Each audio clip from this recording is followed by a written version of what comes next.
Hey everybody, Steve here, and today we're going to be taking a look at GridZone, designed by Gary Brown and released in July of 2014. This is a solo game, although there are rules that you can play head-to-head with two players. Now, this is the spiritual successor to his very successful 2013 game, Grid Ball, and it uses a lot of the same mechanics and design elements with a few really great tweaks to that game engine. The biggest difference is you'll be using dice instead of the fact deck that came with the other game, and then there's a couple other minor tweaks that help iron out some of the ambiguities in the Grid Ball rulebook. So what's the game all about? It's a 7-on-7 game with no special teams, so there's no kickoffs, no punts, no punt returns, and no field goals. The field itself is divided up into 12 sections or zones. The offense starts with the ball at their 0 zone, and they're going to try to keep advancing up the field. For every zone that they advance into, they gain 1 point, and they keep going until they score a touchdown, which gets them 10 points, or if the defense is able to stop them from advancing twice or to get 2 stops, that will end the drive, and whatever zone they're in, that's how many points they'll score. All of the players are rated on pass, run, and X plays, which are the trick plays that some teams will run, and they'll be rated from 0 to 3. There's also a designation for all the players on the field, both offense and defense, for their key player rating. So there'll be A, B, C, and D in order of importance. And then each side will have elite, all-pro, and star players.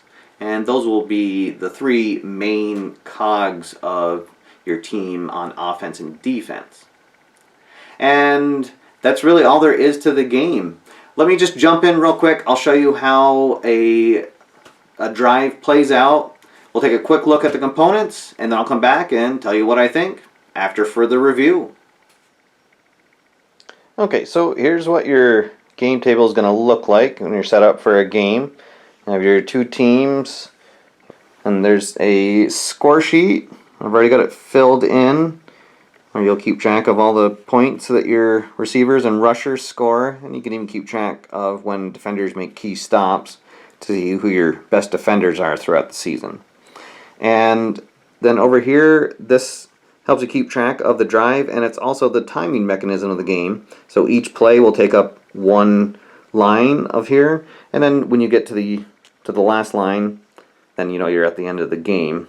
And then there are 3 game boards that come with the game that you'll be referring to on each of the plays. And then you're going to need to have a couple sets of D6 dice and then a D12. And then I use markers to keep track of where the ball is on the field. And then I also have a couple different markers that I'll put to remember which play is being called. And then I'll put another marker on whoever the key player is for each play. Then you'll also want just a couple of chips to be used in case a player gets stunned. Just use that to put over their name to remember that they're stunned for the drive. And then I also have a red stop marker, so when the defense gets 1 stop, I just put it in the middle of the field to remind me that if the next stop will end the drive. So, very simply, what's going to happen, the home team, in this case Detroit, will start with the ball, and they'll start in their 0 zone. We'll go up to the normal time chart. We're going to roll 2 D6, and I've designated the black die will be for offense, and the white die will be for defense. So we roll those, and we get a 2 for the offense, which gives us a choice of run or pass. And Detroit's going to try to run it to start the game. And Boston calls an X defense. So what I do, just to remember, is so I'll go over to the run chart and against the X defense and just put a marker there just to remember what the play is. Now back over to this sheet, the defensive die is also going to tell us who the key player is on this play. And it's an odd number, so that tells us it's going to be an offensive player. We roll 2 more d6, add them together. In this case, we got an 11, so it's going to be the offensive all-pro player. So that's the quarterback for Detroit, Vandenberg, and he actually has a run rating of 0, so that's not going to affect the play in any way for this turn. What would happen if it was, say, a pass play, we would add 1 to the roll for the play. But in this case, he has a 0 for run, so there'll be no adjustments. We go up here to the chart, we're going to roll the d12 and then another d6. And we get a 9. There's no adjustment for the key player. So it's just simply going to be a 2-point gain on a nice block. And then here in the brackets, it tells us who the rusher was. In this case, it's the second rusher. So Bowles picks up 2 yards. I'll mark that off that it was a run versus X plus 2. And then we'll move the marker up 2 spaces. And just like that, we've got our first play of the game. And Detroit's in the 2 zone. And every play will work out very similarly to that sequence of events. Some things that could change it up a little bit is when you are rolling the d12 and a d6, if the d6 comes up as a 6, that means that a flag was thrown on the play. And you'll go over to the penalty chart, you'll roll the dice again to see if it was against the offense or the defense, or if you roll a 6 on that, that means that somebody was injured. So this is definitely a change from the grid ball game, and you'll have more variety in the penalties and the injuries for the players. Now the other big change in the game is the addition of crunch time. And how this works is towards the end of the game, you'll see on the score sheet, once you get down to here, if the team that currently has possession of the ball is either tied or leading the game, they're going to use ball control offense to try to milk the clock and get it down to 0. And what that means is if they can run out 2 plays, that'll be the end of the game. If a team is trailing, they're going to use their hurry up offense to try to come back and either tie or take the lead. And then there's different charts for the play selection during those situations, but they'll work exactly the same. So say if a team had the lead in crunch time, you would just use this chart down here, see what the offensive play is, and then what the defensive call is.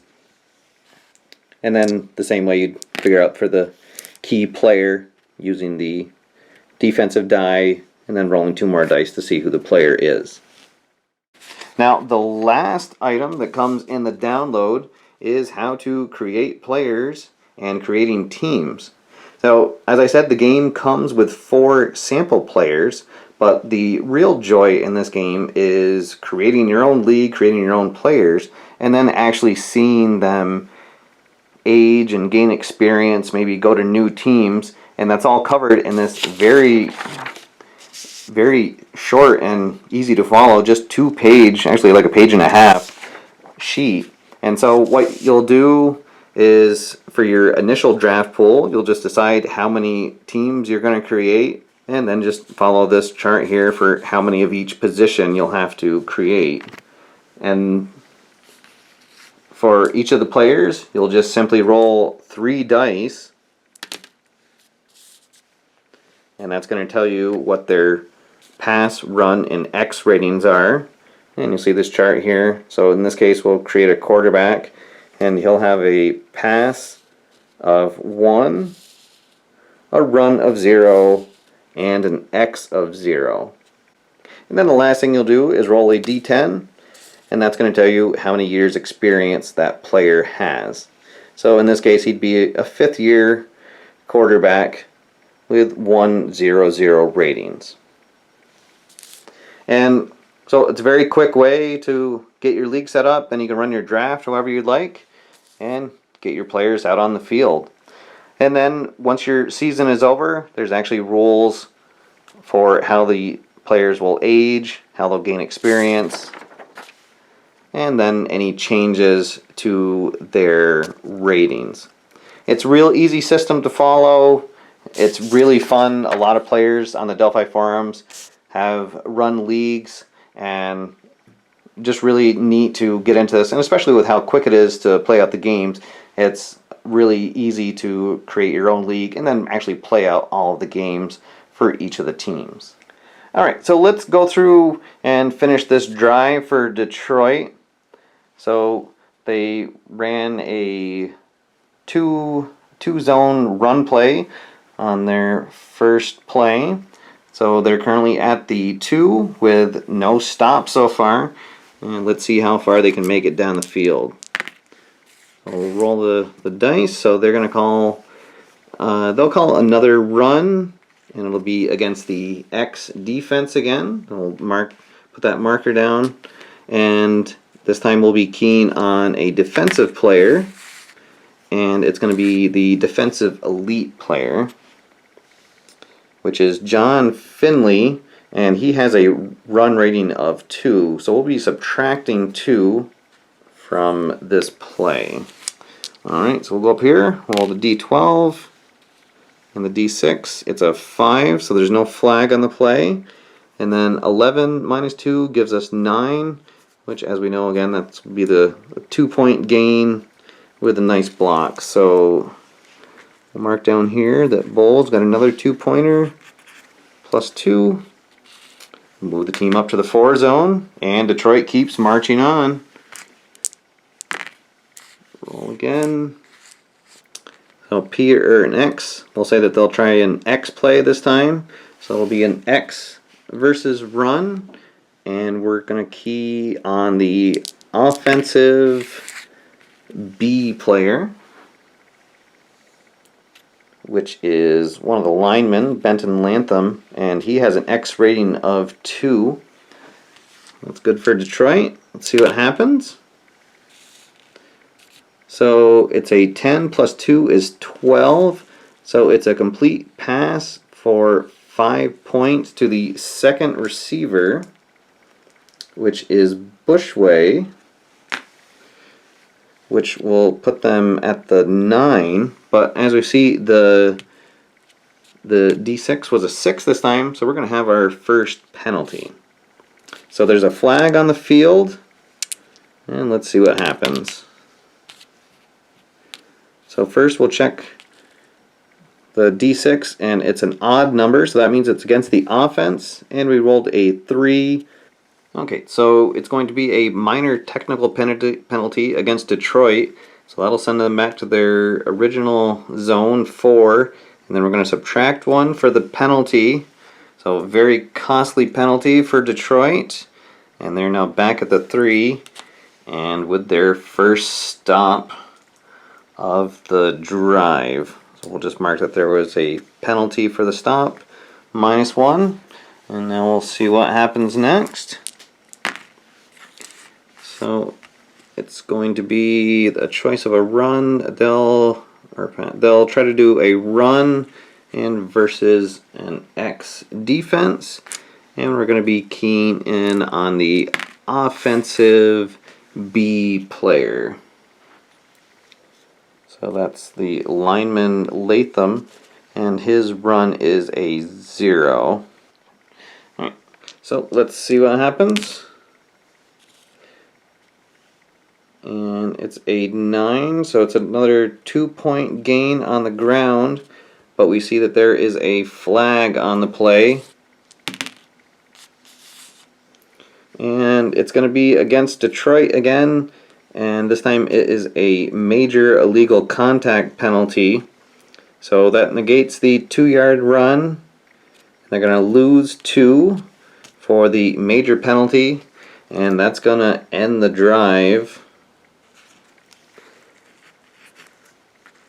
And there's another penalty, And so they ended up actually back on their 1.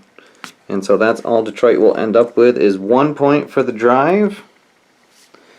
And then we would reset the field, this time with Detroit on defense and Boston on offense, and they would start their first drive of the game. Okay, so there's a look at GridZone. As you can see, very easy game to jump into, create your own football universe, and then see it play out over the course of many seasons. This is a game, I enjoyed it as grid ball, but I definitely love all the updates that this game brought to it with the crunch time, the new designations of the players, and I actually really like the resolution of the plays using the dice instead of the cards. There's really no downside that I can see to this game other than if you're looking for something with really detailed stats and a lot of deep strategy. Obviously this isn't going to have it, but if you're looking for a fun, quick playing kind of change of pace from your other tabletop football games, definitely head over to the GridZone website and download this free game today. Alright guys, that's all for now. Thank you for watching. My name's Steve and I'll see you next time after further review.